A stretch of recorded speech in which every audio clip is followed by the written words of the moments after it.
Oi! Hoje venho falar um pouquinho sobre o livro Ana Karenina, fazer algumas reflexões sobre esse livro, sobre como foi a minha experiência de leitura, trazendo motivos para você ler Ana Karenina, né, nessa minha experiência. E se você já leu o livro também, para a gente conversar sobre as reflexões que esse livro gera na gente, né, que são muitas. Temos muitas coisas para falar, muitas curiosidades também sobre Ana Karenina que a gente pode comentar por aqui.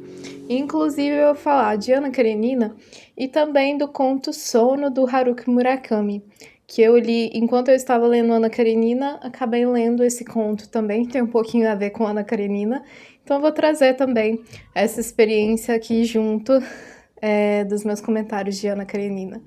Já se inscreve aqui no canal se você não for inscrito, já deixa a sua curtida, seu comentário, comenta aqui, né, o que você achou do livro, se você quer ler, vamos ir gerando essa conversa aí nos comentários, né. Bom, Ana Karenina é o primeiro calhamaço clássico que eu leio. Ele tem 800 e poucas páginas, aqui 838 páginas nessa edição da Companhia das Letras. Então ele é o primeiro calhamaço clássico que eu leio. Até eu fiz bastante marcações aqui nele. E foi uma experiência diferente para mim, porque eu li ele em 2 meses. Normalmente eu leio muito rápido os livros e como é um calhamaço, me exigiu mais, me exigiu tempo, me exigiu dedicação. Então, fiquei 2 meses lendo Ana Karenina. Inclusive, tiveram aí... Vocês puderam notar no canal que deu uma diminuída nas resenhas, né? Porque eu estava muito focada em ler ele. Então, foi uma experiência diferente por isso. Mas, ao mesmo tempo, Ana Karenina acho que foi uma escolha muito certa para ser o meu primeiro calhamaço clássico. Porque é uma leitura muito leve, muito gostosa de se fazer. Tolstói tem uma escrita muito linda, uma escrita que prende a gente realmente naquelas histórias. São vários personagens, são várias histórias interlaçadas, bem como uma novela, sabe? Uma novela boa que conta a história de vários personagens. Estou falando de novela de TV, tá, gente? Eu não sou muito de assistir novela, mas me trouxe essa impressão de, tipo assim, de ter vários personagens e contar um pouco da história de cada um deles. E Tolstói faz isso de uma forma tão linda e de uma forma tão reflexiva, que vai gerando ali na gente várias reflexões que a gente não sabia que a gente tinha que ter. E isso, eu escutei isso em algum vídeo, que eu não me lembro de quem é, se vocês souberem, comenta aqui, deixa nos comentários. Mas alguém comentou isso, de que clássicos são justamente livros que trazem reflexões que a gente não sabe que a gente precisa, mas que quando ao decorrer da leitura ali você nota que você precisava daquilo. Você não sabia que você precisava, mas você precisava. Eu acho que foi a Paloma Lima. Não sei, gente, mas eu tenho quase certeza que foi a Paloma Lima, que eu sigo o canal dela. Mas enfim, Ana Karenina descreve muito bem isso, sabe? Porque esse livro, ele traz diversas questões sobre várias áreas da vida, coisas que você nem sabe que você precisa. Eu vou dar um exemplo daqui. Tem uma parte aqui que uma das personagens, a Kitty, ela demonstra uma questão muito espiritual, ela tem uma bondade com as pessoas, ela é aquela pessoa que ajuda todo mundo, que tem um comportamento, assim, mediante as pessoas, muito bonito.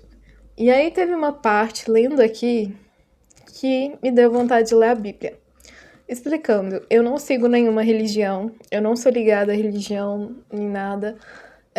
Eu acredito em Deus, mas eu não frequento nenhuma religião.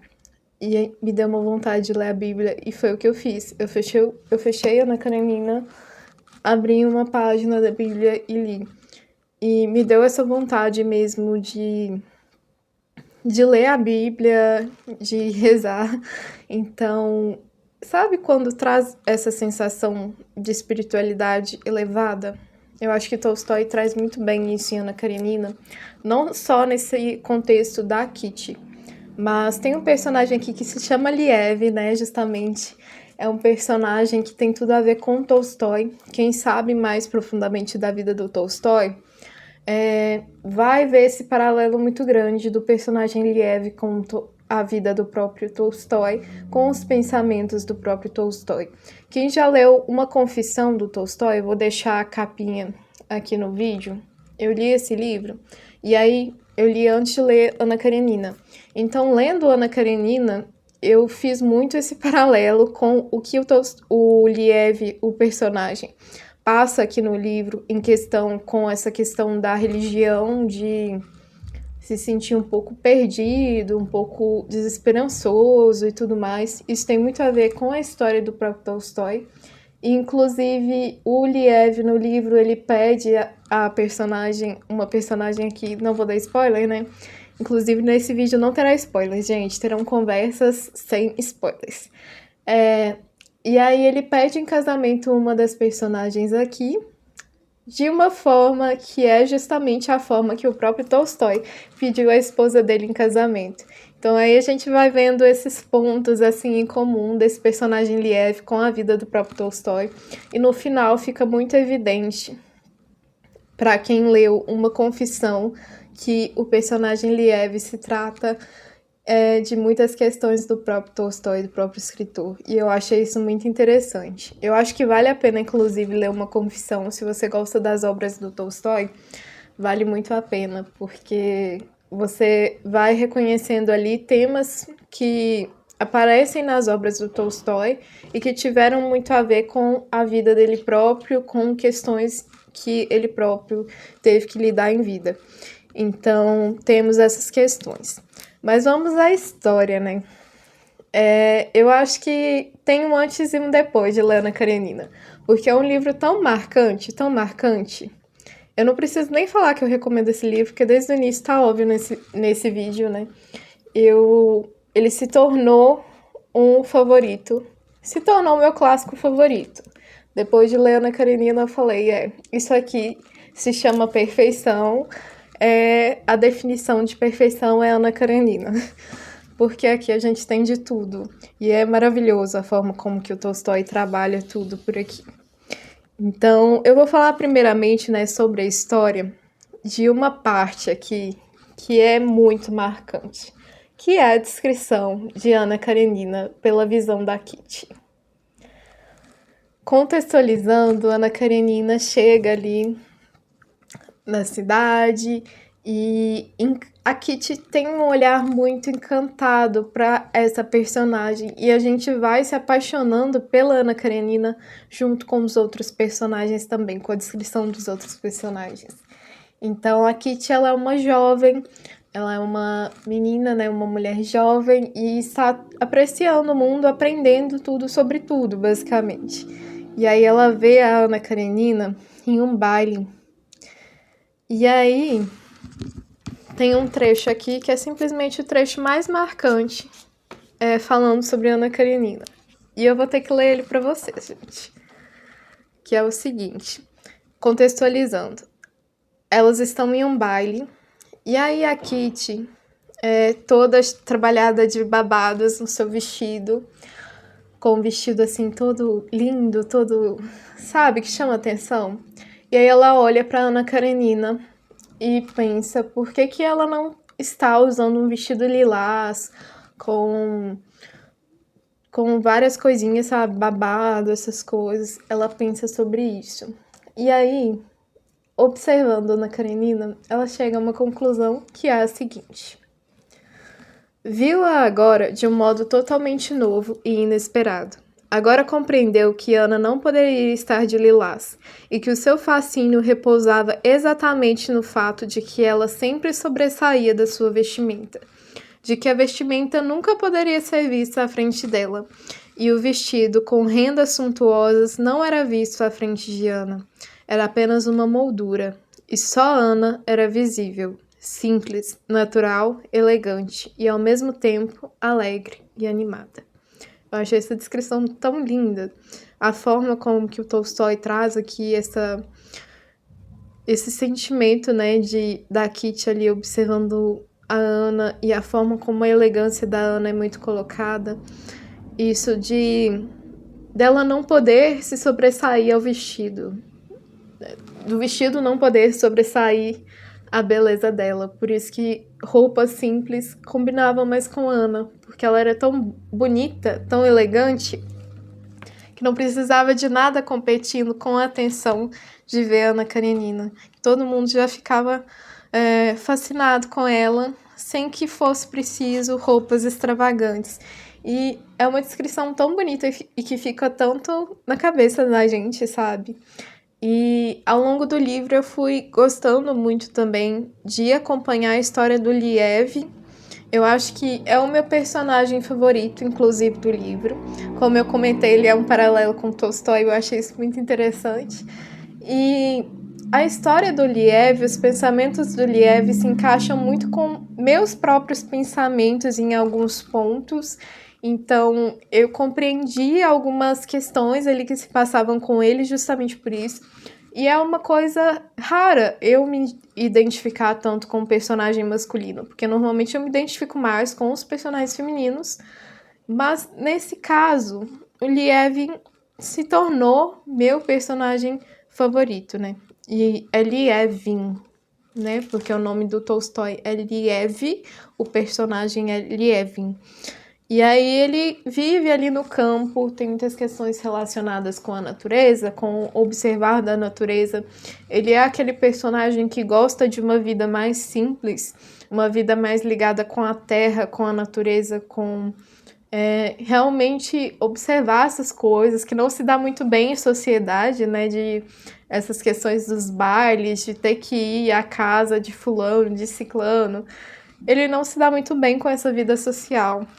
Eu me identificando toda. Porque é justamente essas questões que me trazem identificação com ele, entre outros pensamentos também, até na questão dessa descoberta, né, desse caminho espiritual do Liev, me tocaram muito por isso, que tem muito a ver com minha própria espiritualidade também. Aqui a gente vai vendo também, né, o relacionamento de Ana Karenina e do Karenin, que é o marido dela, com quem ela se casou.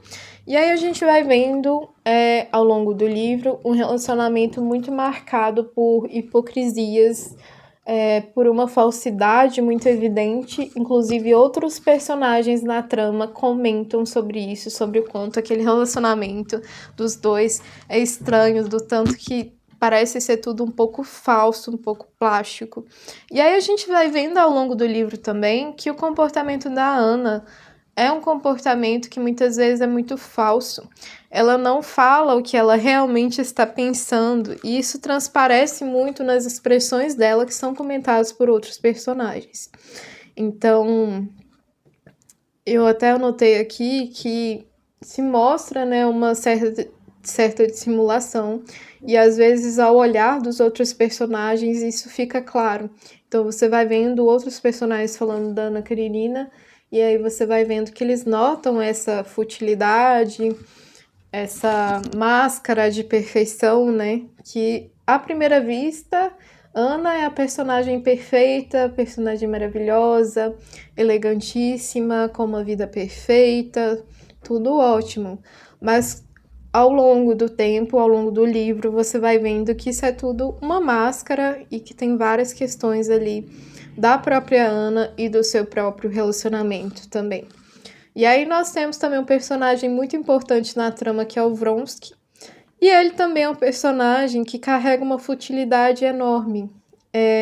Eu não consegui sentir, assim, muito gostar do personagem, sabe? Gostar muito do Vronsky. Ele vai ali ao longo de todo o livro mostrando atitudes, mostrando pensamentos que são muito complicados, né, de gostar ali dele. E acaba que se torna uma questão muito complicada, né, a situação de Ana e de Vronsky. Eu não quero dar spoilers aqui, mas Ana Karenina se trata de... o tema principal de Ana Karenina é justamente os relacionamentos, as famílias, e a infidelidade, né? Essa questão do adultério é muito forte nesse livro. Inclusive, eu nem comentei, né, da primeira frase de Ana Karenina, que eu acho que é um dos inícios de livro mais mais marcante, né? Quem nunca escutou essa frase aqui, com certeza vai ver muitas vezes ao longo do tempo, porque ela é marcante e todo mundo fala dela. Deixa eu ler ela aqui para vocês. Primeira frase de Ana Karenina, já começando o livro com uma frase marcante, mostrando que o livro é muito bom. Todas as famílias felizes se parecem. Cada família infeliz é infeliz à sua maneira.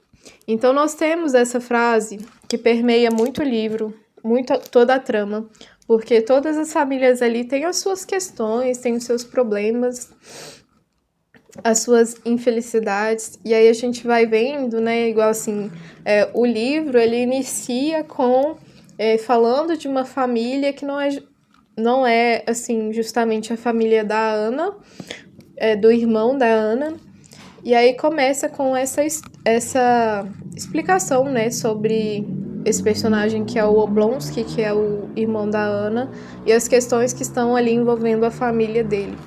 Então, nós temos várias famílias sofrendo com problemas diferentes, com infelicidades diferentes, que aí vão se interlaçando os personagens, e aí a gente vai vendo que um conecta com o outro, porque um é irmão do outro, ou senão às vezes se conhecem assim em algum ponto. Então tudo se interliga, embora às vezes pareça que as histórias estão meio soltas assim, tem uma ligação entre elas. E no final tudo faz muito sentido, a história é toda muito redondinha, inclusive, né? Já falei sobre muitas coisas aqui. Também tem vários, como eu falei, são vários temas que são tratados assim ao longo do livro, várias reflexões. E tem uma parte que eu gostei bastante, que foi da Dolly refletindo sobre maternidade. E aí aqui traz várias coisas assim sobre o papel de ser mulher, como que as coisas vão, como que os pesos são diferentes, né, para uma mulher e para um homem.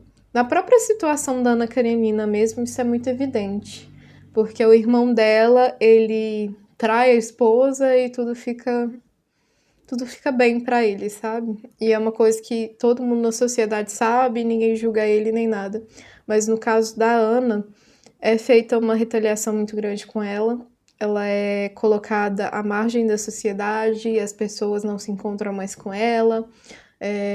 Ela não pode ali frequentar os lugares que a sociedade frequenta, ir em grandes eventos sem que fiquem cochichando sobre ela e tudo mais, ou às vezes falando diretamente para ela, né, algumas coisas, justamente por essa situação desigual mesmo, entre um homem e uma mulher na mesma situação, né. É uma situação totalmente diferente. Inclusive, para o amante dela, não tem tanto peso na sociedade o que ele fez quanto para Ana Karenina, né? Então, aqui temos vários temas, várias coisas que são retratadas. E aí, agora eu vou falar sobre Sono, do Murakami, e sobre Ana Karenina. Eu li, né, Sono, do Murakami no Kindle. Deixa eu pegar meu Kindle aqui. Eu li no Kindle, Sono, do Murakami. É um conto bem rápido, inclusive. E é um conto que fala sobre uma mulher que ela, de repente, não consegue mais dormir. E aí, nesse acesso dela de não conseguir dormir, ela começa a ler Ana Karenina. Eu tô explicando bem por alto, assim, a história. E aí, ao longo do conto, a gente vai acompanhando ela lendo os trechos, lendo o livro, passando por partes do livro. E simplesmente se encaixa muito a história dela com a história da Ana Karenina, em algumas questões. Porque se passa ali uma mulher que fica em casa cuidando dos filhos, cuidando do marido, e aí de repente ela tem essa questão de que ela não consegue dormir. Aqui é a capinha dele, Sono, do Haruki Murakami. E aí ela vai lendo Ana Karenina e ela tem umas visões, algumas coisas assim, que simplesmente fazem muito sentido depois que você lê o final de Ana Karenina. Simplesmente tudo começa a fazer sentido. Então, eu acho que talvez seja até interessante você ler Ana Karenina primeiro e depois ler esse conto Sono. Recomendo muito, assim que vocês estiverem lendo Ana Karenina, assim que terminar, né? Porque aqui tem spoilers de Ana Karenina. Então, assim que terminar, você vai e lê esse conto. Eu não me incomodei com spoiler porque eu já sabia. Na introdução desse livro aqui, inclusive, se você tiver um olhar assim, sabe? Você consegue pegar o spoiler ali, interpretando. E eu tinha pegado spoiler porque vi a edição do Clube de Literatura Clássica, que é um spoiler danado de Ana Karenina logo na edição, né? Logo no projeto gráfico, no design da edição, é um grande spoiler. E aí eu vendo vídeos por aí no YouTube, de unboxing, várias coisas assim, eu acabei pegando spoiler. Então eu já sabia o que acontecia no final. Mas me impactou da mesma forma. Me impactou muito, na verdade, o final de Ana Karenina, porque ali a forma, justamente porque eu tinha lido antes, então eu fiquei, meu Deus, realmente tem tudo a ver o conto com o livro. E aí a forma como ela tem uma visão ali e a personagem do conto do Murakami também tem uma visão meio semelhante, aí a gente vê esse paralelo, a gente vê essa inspiração do Murakami e é muito legal isso. E essa visão da Ana Karenina, ela é muito marcante. Depois que eu li ali a cena final da Ana, eu fiquei, caraca, sabe? Mesmo você sabendo, você tendo um spoiler, é uma experiência, sabe?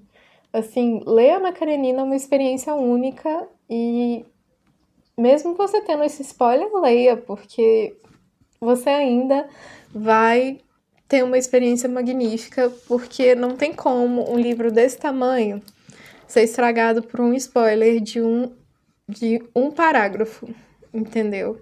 Porque aqui são muitas histórias, são muitas coisas acontecendo, são muitas reflexões. É um livro lindíssimo que fala sobre tudo que a gente precisa saber na vida. Não sobre tudo que a gente precisa saber na vida, mas sobre uma parcela muito grande da vida, uma parcela muito grande de temas, de coisas, de sensibilidades que a gente tem que trabalhar na gente, sabe? E eu acho que é justamente sobre isso. Eu acho que Tolstói fala sobre a alma humana, fala sobre as decisões que tomamos e como que cada decisão impacta a gente, como que cada rumo que a gente vai seguindo impacta totalmente no futuro. E é muito lindo a forma como que ele escreve tudo mais. E a forma como a Kitty é como se fosse uma personagem que conforta, que abraça. Sabe aquela personagem que traz a luz para o livro? Eu acho que a Kitty tem esse papel. Ela é aquela personagem que ela mostra o poder de ser acolhedora, de ser aquela pessoa que traz ali nos detalhes um conforto, sabe? Ela é uma personagem muito assim. Embora seja a personagem mais nova aqui do livro, né? Assim, uma das protagonistas mais nova. Ela é a mais nova, a protagonista mais nova. Me enrolei toda. Ela é uma das que mais trazem reflexões, que mais trazem essa questão mesmo da beleza, do carinho com cada coisa. É lindo, assim, a forma como ela é trabalhada aqui no livro. A forma como cada personagem é trabalhado. Eu gostei muito do final. Gostei muito do final do Lievin, inclusive. E quando você coloca Lievin e Ana Karenina em paralelo, ao longo de todo o livro, são dois personagens opostos. São dois personagens que têm seus conflitos internos, que têm muitas coisas, assim, muitas coisas na cabeça, né, a serem trabalhadas. Ali ao longo de todo o livro vai mostrando isso, as inquietações dos dois, mas eles são personagens opostos e que têm finais opostos. E esses caminhos que se mostram tão evidentemente opostos no final trazem um pouquinho de uma reflexão do que a gente deve fazer na nossa própria vida, das nossas escolhas e do quanto que a gente tem que refletir em cada uma delas.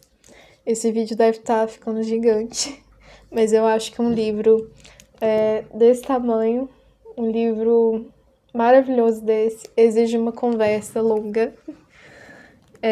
Quero continuar a conversa com vocês aí nos comentários. Comentem como que foi a experiência de ler Ana Karenina para vocês, se vocês têm vontade de ler.